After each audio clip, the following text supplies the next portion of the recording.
I funded my wife's lavish world as she betrayed me with her trainer. Yet in the courtroom, her lies collapsed and I walked away with everything intact. I'm a 35-year-old man. I started as a helper on construction sites at 22, making money but grinding 80-hour weeks. It wasn't because I'm some kind of workaholic, I just wanted more than what I came from.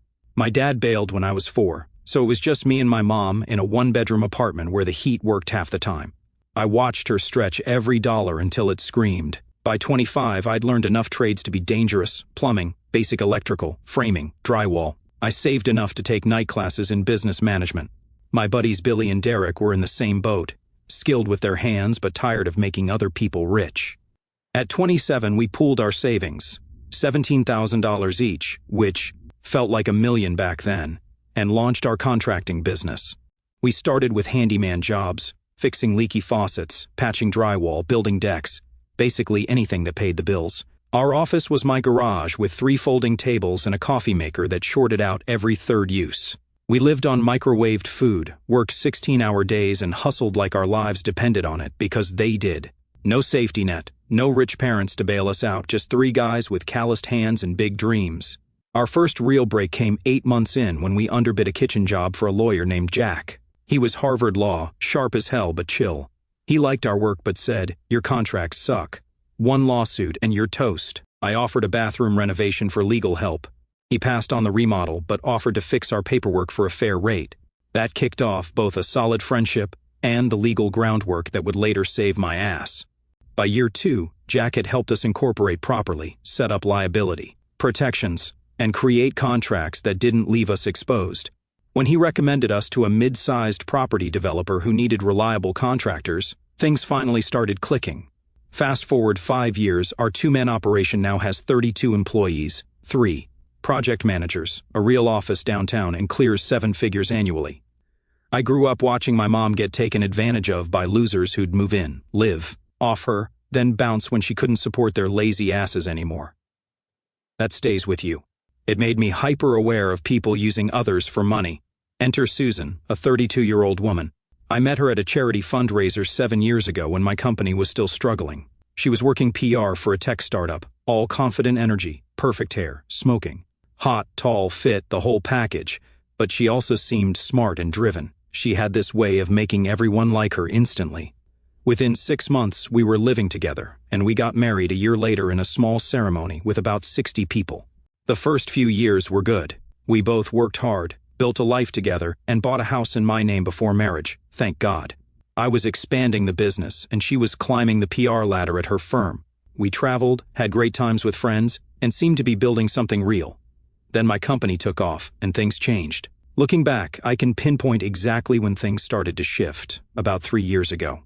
When we landed a $12 million contract that put us in a whole new league. My annual income tripled overnight. At first, the changes were small. Susan started taking longer lunches with her work friends. Then she began complaining about her boss being toxic, and her coworkers being jealous of her. She'd come home with stories about office politics, positioning herself as the competent victim surrounded by incompetence. "They're intimidated by me," she'd say, rolling her eyes. "Not everyone can handle a woman in the workplace." Soon she was coming home later, always with some excuse about happy hours for networking, whatever that meant. When I texted to check in, replies would come hours later. "Sorry, didn't see this."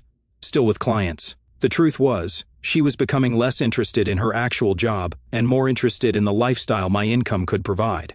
Then came the career crisis. "I'm not fulfilled in PR anymore," she said over dinner one night, rolling her eyes when I suggested taking on more responsibility at her current job. "You just don't get it. I want to do something meaningful." I supported her, of course, and told her to take time to figure it out. Maybe explore options while keeping her current job. "Nope," she said. "I can't focus on my future if I'm stuck in a toxic present," as if quitting. Her job without a plan was the most logical thing in the world. Big mistake. 2 months of soul-searching, aka shopping and spa days later, she announced her grand plan, becoming a personal stylist. She'd always dressed well, and apparently some of her rich friends had asked for her fashion advice, which seemed legit enough. I invested in her new venture, paying $7,500 for her to get certified through some exclusive program, building her a website and covering her startup costs, about $15,000. for initial inventory, business cards, and promotional photo shoots. She seemed pumped about it, and I was happy to see her excited about something again. 6 months in, the excitement disappeared. Clients were demanding. Building a business was harder than expected. She started taking more me days to deal with the stress. "You don't understand," she'd say, when I suggested keeping a regular schedule or building a marketing plan. "This isn't construction. Creative work doesn't function on schedules." Meanwhile, I was working my ass off, growing my contracting business, dealing with client headaches, and managing an expanding team. When I'd come home beat, she'd be on the couch scrolling Instagram, surrounded by shopping bags from high-end stores. "Business expenses," she'd say with an eye roll when I asked about. "The $4,700 charge from Neiman Marcus. Building my brand." Not that you'd understand marketing. Our intimate life, which had been awesome during the early years, basically disappeared. We went from 4 to 5 times a week to maybe once every 2 weeks. Always when she felt like it, always like she was doing me a favor. When I brought it up, she'd snap, "God, is that all you think about? You're literally pressuring me right now." Then she'd storm off to take a bath for 2 hours. The pattern was becoming clear. She was an expert at making me feel like the problem whenever I questioned anything, but I didn't recognize it then. Then came Hannah, a 37-year-old woman, twice divorced, who became Susan's new best friend. I knew Hannah's type the moment I met her, designer everything, constantly checking. Her reflection, and a laugh that managed to sound both fake and condescending. Hannah had mastered living off settlements. Her Instagram was a masterclass in a high-maintenance lifestyle without visible means of support. She constantly fed Susan lines about knowing your worth and how men should provide. Hannah had a PhD in gold digging with a minor in alimony collection, and she was Susan's new life coach. Susan started spending more time with Hannah. Weekend trips to Vegas, wine tours in Napa, shopping sprees, all on my dime. She'd come back with stories about guys hitting on them at clubs and how they'd gotten free bottles from some finance guys. The cost wasn't just financial. Susan started adopting Hannah's mindset, dropping comments like, "Men need to understand that supporting their wives isn't optional. It's the bare minimum." Or, "Hannah says a real man never questions his wife's spending." I started noticing sketchy stuff. Susan would turn her phone away when texting. Her Instagram was suddenly full of gym selfies. She wasn't even trying to hide it. Then she started mentioning a new client named Jordan, a personal trainer, with an Instagram following who needed styling help for his fitness brand. He had about 50,000 followers, mostly women. She started spending more time working with him. Their sessions always ran late. She'd come home smelling like cologne. I'm not stupid, but I also don't make accusations without proof. Plus, I was busy with work most of the time, so I watched and waited. My business partner, Billy, noticed the change too. "Dude, you okay? You seem distracted lately," he asked after I messed up some measurements on a blueprint review. I brushed it off, but he wasn't buying it.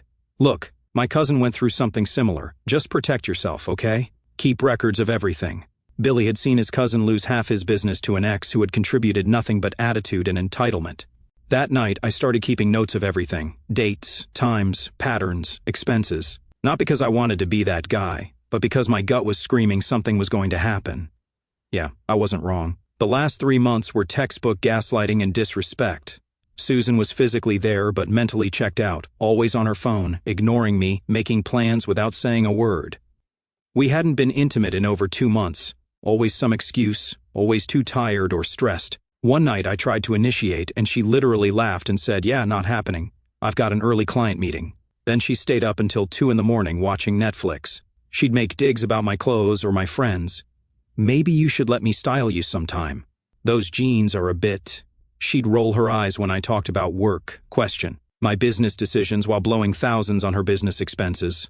"You know," she said one day while I was reviewing contractor bids, "if you had more business sense, you'd hire people to do that for you. Jordan says successful people delegate." Jordan, yep, that dude. 2 events unfolded that clearly foreshadowed the troubles ahead for me. The first occurred roughly a month ago, when I unexpectedly returned home earlier than usual from one of my construction job sites. The project we were working on had wrapped up well ahead of schedule, allowing me this rare opportunity to head back prematurely. This happened around 2 in the afternoon on a typical Thursday. Naturally, Susan had no idea I'd be arriving at that time, so she wasn't expecting me at all. When I quietly entered the house, I discovered her and her close friend Hannah casually sipping sparkling water in our kitchen, deeply engrossed in what appeared to be a serious conversation. At that precise moment, I overheard Hannah advising her with these exact words, "You just need to secure your exit strategy first." She continued emphatically, "Make sure to get all your finances properly in order before you decide to make any significant moves. Remember, my second husband attempted to conceal his assets during our divorce, but my skilled lawyer uncovered every single thing he tried to hide. These kinds of men always believe they're incredibly clever and untouchable." They both froze when they saw me. Susan recovered first with a fake smile. "Riley, you're home early." When I asked about this exit, Hannah claimed they were helping a friend leave her toxic marriage. I nodded, not buying it for a second. Instead of confronting them, I decided to play the long game. That night, I called Jack and laid out what I'd heard. He answered on the first ring and said, "She's planning to leave and take as much as she can. We need to get ahead of this, but we play it completely by the book." The next morning, I met Jack at his office where we couldn't be overheard. He laid out a plan. First rule, everything has to be legal and ethical. Second rule, document constructive abandonment, not just physical leaving. That means tracking a pattern of behavior showing she's checking out of the marriage emotionally, financially, and physically. Third, protect premarital assets with proper documentation. For the next 3 weeks, I executed Jack's advice while acting completely normal around Susan. We documented the business's value with meticulous records showing how. My premarital investments and 60-hour work weeks created its growth. Jack had our accountant prepare a full valuation report with growth charts dating back to before marriage. I installed security cameras in common areas only, legally compliant, per Jack, and backed all footage to a secure cloud account. I built a spreadsheet tracking her pattern of constructive abandonment, missed events, nights away, intimacy refusals, and signs she checked out of the marriage. Jack advised me to leave all finances untouched until after filing. "Don't give her ammunition by cutting off funds pre-filing," he warned. "Courts hate financial coercion. Wait until you file properly." I legally recorded conversations in shared spaces, kitchen, living room, when I was present, under one-party consent laws. I cataloged all financial records, especially her excessive spending. I found over $7,000 in gifts purchased for Jay over 3 months and weekend getaways labeled as business development. I created a detailed inventory of all valuables in the house with receipts and documentation of what was purchased before marriage versus after. Then the second thing happened. Susan's phone buzzed on the counter while she was in the shower. Normally, I'd never check her phone, but the preview caught my eye. "Jordan can't wait for next week when we don't have to hide it anymore." I took a quick screenshot with my phone. Evidence secured, but I still didn't confront her. I needed her to make the first move. Abandonment would strengthen my case massively. That Monday started like any other day. I went to work early, had a good day, and picked up some prime ribeye steaks on the way home. Susan had been distant all weekend, constantly texting and taking calls in another room, but I acted normal. If something was coming, I wanted to see her play her hand. I was at the grill when she walked in, fresh from another business lunch with Hannah that had stretched to 6 hours, according to her Instagram stories, of them drinking champagne at some fancy rooftop bar. She was scrolling through her phone, barely looking at me, when she dropped the bomb, "I'm moving out tonight, I need space," just like that, as casual as ordering coffee. I stopped flipping the steaks and looked at her, feeling weirdly calm. The moment had finally arrived, and instead of shock, I felt relieved. When I asked where she was going, she sighed like I was being annoying. "Jordan's helping me out with a place to stay. The personal trainer I've been styling. He has a spare room." Right, the client she'd been screwing for months. Pretty sure the spare room was his bed with benefits. "If that's what you want," I said, turning back to the steaks that were now starting to burn. She looked surprised by how chill I was, like she'd expected me to beg or cry. Not happening. What she didn't know was that I'd been mentally checking out for months as I watched her wreck our marriage. "I'm serious, Riley. Don't try to contact me. I need to figure things out on my own." "Fine," I said. "Your choice." She grabbed her suitcase and the keys to her Range Rover, leased under my business for $1,100 monthly, and walked out. Just like that, 7 years done. I saved what I could of dinner, ate alone at our kitchen table, and took a moment to process. Then I immediately reactivated the plan Jack and I had prepared. First, I texted Jack. She just left. "It's time." His response was immediate, taking the bait. "Perfect. Document everything right now while it's fresh." I recorded a video statement detailing exactly what had happened, including her explicitly saying she was moving to Jordan's place and telling me not to contact her. I backed up all security footage showing her packing and leaving voluntarily. Then I called our building manager to verify that the moment she left, her access code to the building was logged in the system, further proof of her voluntary departure. I was capturing abandonment in real time. Jack arrived at my place early the next morning with the already prepared divorce filing. We reviewed everything one last time, adding the final details about her departure. We filed the papers that morning. With the filing complete, it was time to execute the financial part of the plan.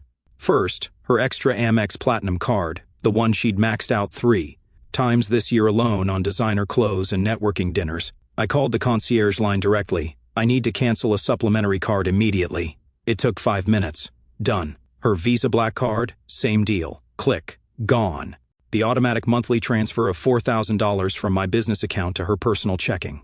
The one that funded her self-care, while her stylist business barely paid for her coffee? Click. Canceled. Financial freedom achieved faster than she could say Gucci sale. Our phone plan was in my name. Her, me, and her mother, who I'd added 2 years ago because Susan begged me to. I left their lines active but disabled international roaming and premium data. Susan loved posting from the first-class lounge during her inspiration. Trips to Paris and Milan, aka shopping vacations with Hannah.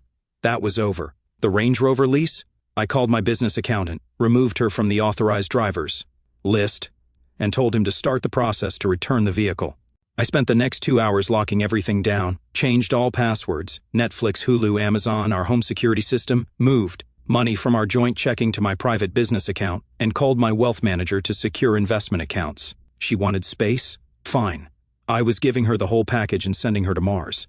Jack and I had also prepared a complete evidence packet, security footage showing her coming home at 2 in the morning from styling sessions, documented patterns of constructive abandonment, and financial records showing her misuse of marital funds. Everything was organized, duplicated, and stored both physically and digitally. When Jack asked how long before she'd be served, I told him to wait until she realized. The card stopped working and came asking for money, which I knew she would. That afternoon, I called a team meeting at the office. I didn't share personal details, just that I was going through a divorce and might need some flexibility in the coming weeks. My business partners, Billy and Derek, immediately offered support. "Whatever you need, man," Billy said. "We've got everything covered." Derek, always the practical one, added, "Bro, just make sure the business is protected. We've all got families depending on this." I assured them everything was locked down tight. That night, I slept better than I had in months, like removing a weight I hadn't realized was crushing me. 3 days of awesome silence followed. I met with our corporate attorney, updated my will, and changed the locks. I boxed up Susan's stuff neatly, cleared out our bathroom of her products, seriously, like 100+ bottles, and jars of expensive creams. And finally watched those Christopher Nolan movies she always refused to sit through. Turns out, Inception makes more sense than Susan's loyalty. During those days, I focused on myself, hit the gym every morning before work, started meal prepping instead of ordering takeout, and called my mom for the first time in weeks without Susan interrupting to make the conversation about her. My project manager, Mia, noticed the change immediately. "Boss, whatever you're doing, keep it up, you look so good." Then Thursday night rolled around. I was just finishing a call with a client about their kitchen renovation when someone started pounding on my front door around 9:30 in the evening. The security camera showed Susan outside, her hair in a messy ponytail. The Range Rover was nowhere in sight. Karma showed up faster than an Amazon Prime delivery. I opened the door but stayed in the doorway, blocking entry. The process server Jack had on standby was sitting in a car down the street, waiting for my text.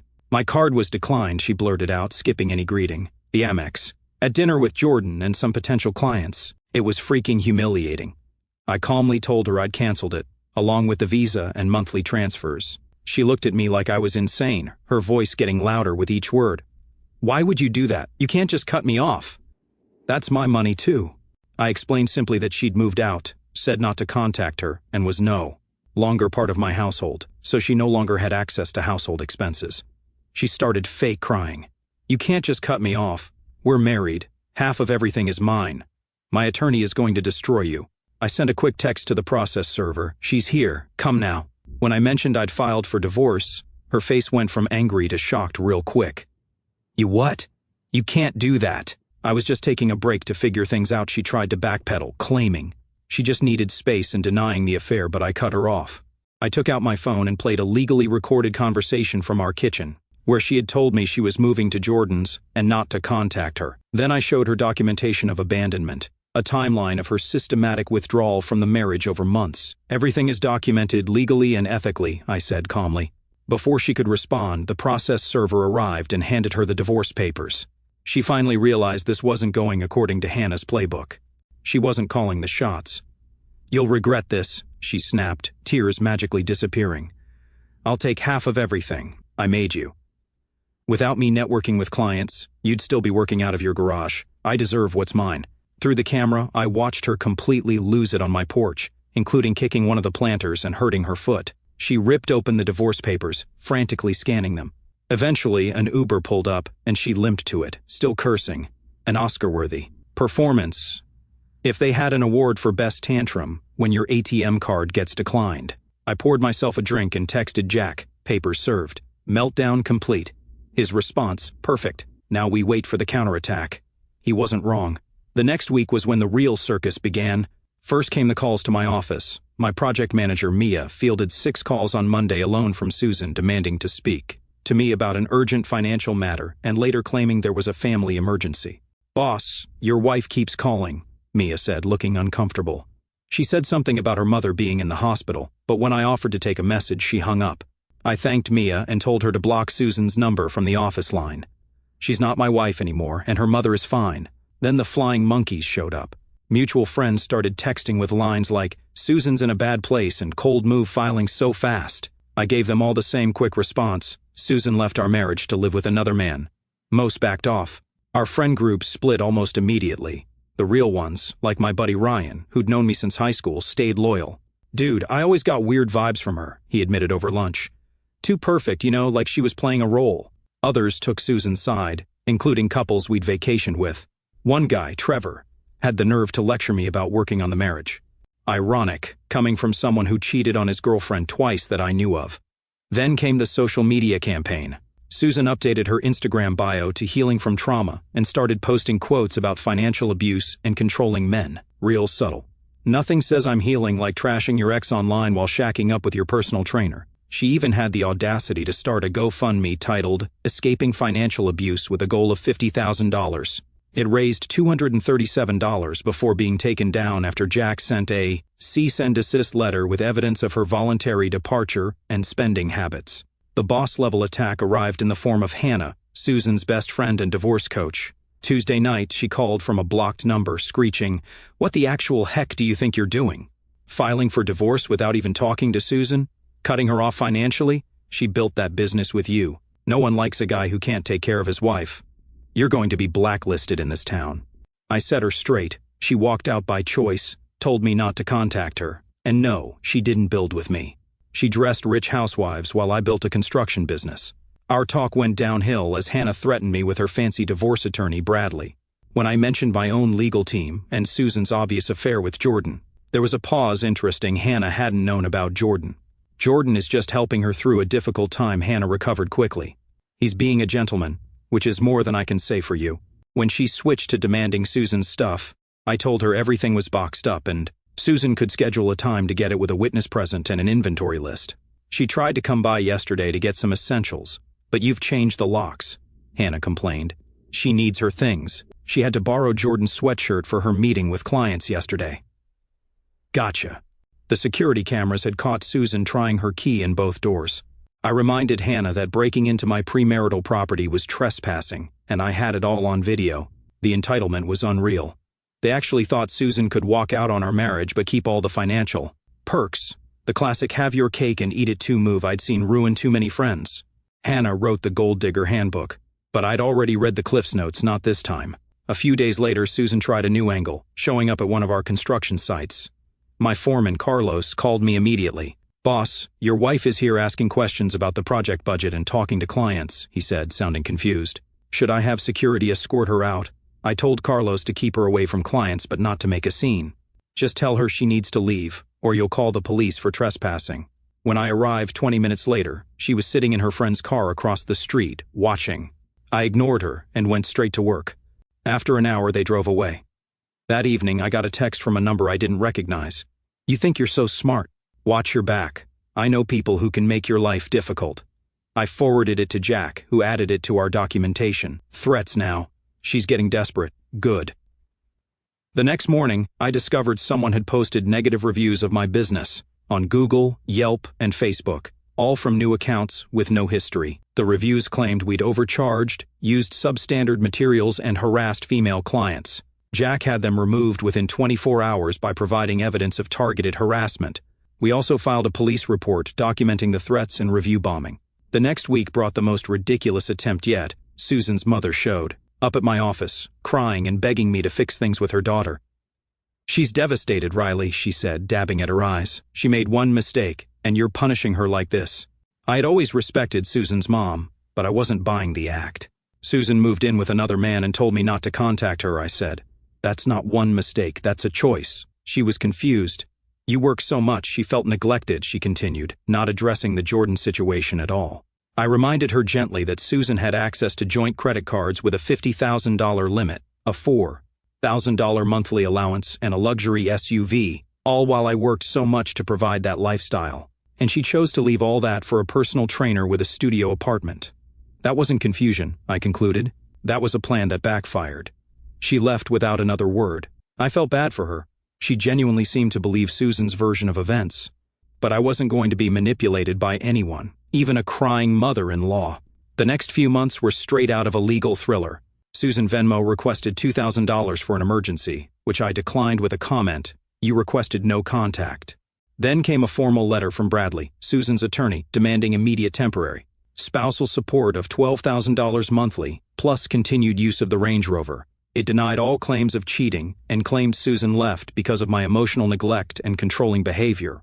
Jack laughed when I forwarded it to him. "They're fishing. They've got nothing." He drafted a response that was legally sound but basically said, "Go pound sand," ending with an offer of a one-time $5,000 payment as settlement for all claims if she signed a full release and NDA.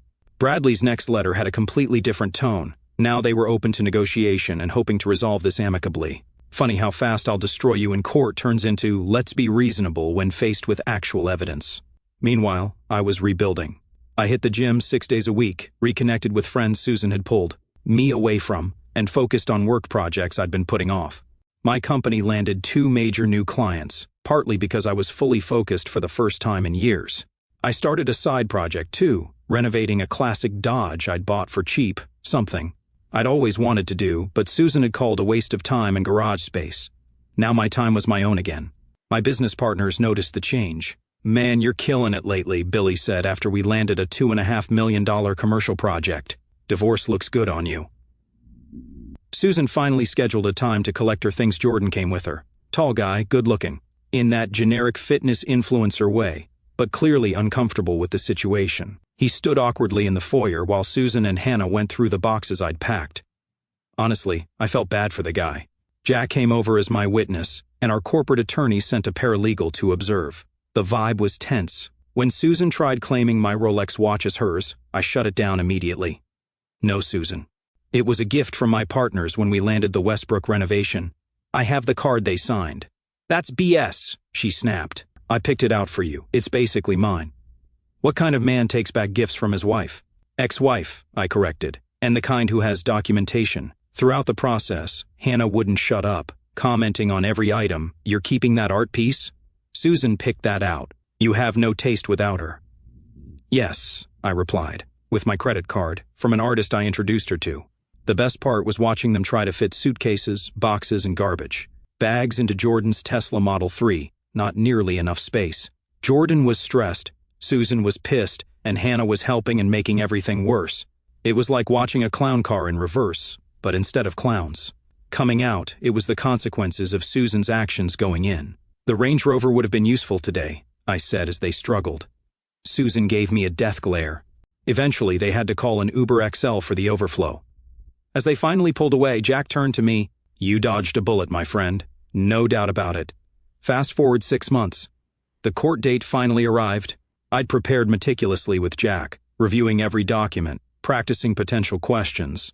Susan showed up in a conservative outfit, trying to look like a victimized housewife. Quite the change from her usual Instagram style. Her attorney Bradley opened with dramatic claims about my financial control and how Susan had sacrificed her career for my business. He demanded half the business value, the house, and ongoing support. Then Jack presented our case, methodical, documented, and devastating. He showed Susan's social media posts from the very days she claimed to be working tirelessly. On my business, poolside in Miami with Hannah, captioned executive time. He presented business formation documents showing the company was created 3 years before we met, and bank statements proving my 60-hour work weeks built it, not her occasional client dinners. The judge wasn't impressed by Bradley's theatrics. When Susan claimed on the stand that she'd built the business alongside me, Jack simply showed her employment records at her PR firm during those exact years, proving she wasn't even involved. Mrs. Wilson, the judge finally said, the court finds your claims regarding the business particularly unsupported by evidence. The documentation clearly shows this was your husband's premarital asset that you had minimal involvement with. The final judgment came down almost as Jack predicted. Susan got a one-time settlement that was barely 5% of what she demanded. The business remained 100% mine. The house stayed mine. No ongoing support. The prenup I'd insisted on held up perfectly. The look on her face when the judge read the ruling, as the MasterCard commercials say, priceless. After court, I overheard Jordan telling Susan they needed to talk about their living situation. Apparently, supporting her shopping habit wasn't in his budget after all. Shocking. I sold the house the next month. Too many memories and too big for one person. I bought a modern loft downtown, walking distance to my office. Business is thriving. Life is better than ever without the dead weight. Then, 3 weeks ago, my doorbell rang late on a Tuesday night. I checked the security camera to find Susan standing there alone. She looked different. No designer clothes, no perfect makeup. She'd lost the entitled attitude, but only because she'd lost everything else too. I opened the door but stayed in the doorway. What do you want, Susan? I need help, she said quietly. Jordan and I broke up. He was just using me. I'm staying with a friend, but she wants me out by next week. I can't afford a place on my own. The settlement money was gone, blown through in 6 months on investments Hannah had recommended, plus shopping and desperate attempts to maintain her lifestyle. Hannah won't return my calls, she continued. My parents won't help. I've got nowhere to go. Then came the pitch. I made a mistake, Riley. I see that now. We could try again. I know what I threw away. I almost laughed. No, I said simply. That's not happening. Then can you at least loan me some money? Just until I get back on my feet? I've got a job interview at Nordstrom next week. I looked at her standing there, the woman who told me I'd regret divorcing her, who tried to take half my business, who cheated and lied, now asking for a handout.